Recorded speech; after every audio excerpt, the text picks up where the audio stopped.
إذا حبيبك خانك لا تصيرين مثله وتروحين تطلعين ويا الشباب حتى تنسيه أو تحرقين قلبه، وإذا حبيبتك خانتك لا تروح تعلق بنية ما دخلها بشي بس على مود تنتقم.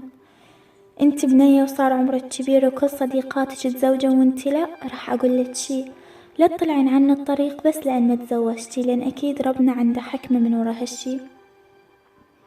عندك أخت عندك أم، لا تقولي ما عندك، وإذا ما عندك فراح يصير عندك زوجة ويمكن تجيك بنية، فخاف على بنات الناس مثل ما تخاف على أمك وأختك ومرتك وبنتك، لأن بهالحياة كما تدين تدان. نصيحة أخوية، إذا حبيت حب بصدق وكون رجال وخليه تكون مرتك بدل حبيبتك.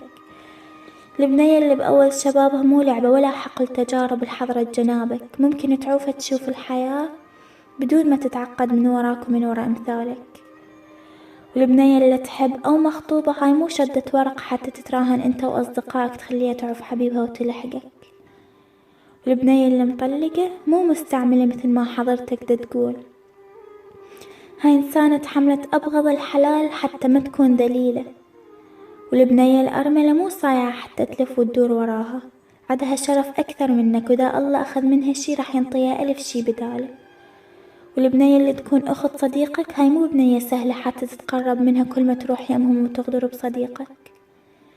البنية اللي تصير قرايبك ومستحية إذا ما تريدها بالحلال عوفها بحالة، لأن هالموضوع حساس. البنات تاج على راسك انت وياه، وإذا حيل مسوي روحك تفتهم بالدين اقرأ حديث الرسول، ما أكرمهم إلا الكريم وما أهانهم إلا اللئيم. قبل ما تسوي شي البنية تذكر ابتسامة أختك الحلوة. هو صح قلك أحبك ولزم إيدك وشم ريحة شعرك وباسك وشبقك، بس هم فكري شوية بالأيام اللي جاية، إنه ذا يوم من الأيام ما صرتوا لبعض شقد راح يكون مؤلم وموجع، وشقد راح تنقهرين على شغلات قدمتيها إله تحت مسمى الحب، وما فادتك بشي، ظلت بس ذكرياته وخياله وياك وهو راح بح. بح طار، أهلك ما وافقوا عليه أو خانك أو اندعم ومات. لا تكونين متسرعة، طلب بوسة قولي لا تبوسني قدام العالم على مود نقهر الحساد، طلب شبكة قولي لا تشبقني بس تلبسني الحلقة قدام أهلي وأهلك، طلب بوسة مثل الأفلام قولي لا انطيك يا جوا السقف اللي راح يجمعنا بالحلال. لا تكونين متسرعة حتى ما تكون نتيجة غلطك مؤلمة إلك واللي راح يجي بعده، هنا انت راح تتأكدين من حبه أو إذا كان صادق أو لا.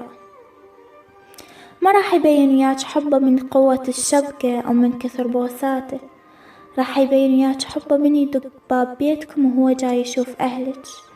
فكر شوية على مودك مو على موده، ولا تقولين أني واثقة بيه وأحبه وما راح يتغير، بس تذكري سبحان اللي مغير الأحوال. شكرا.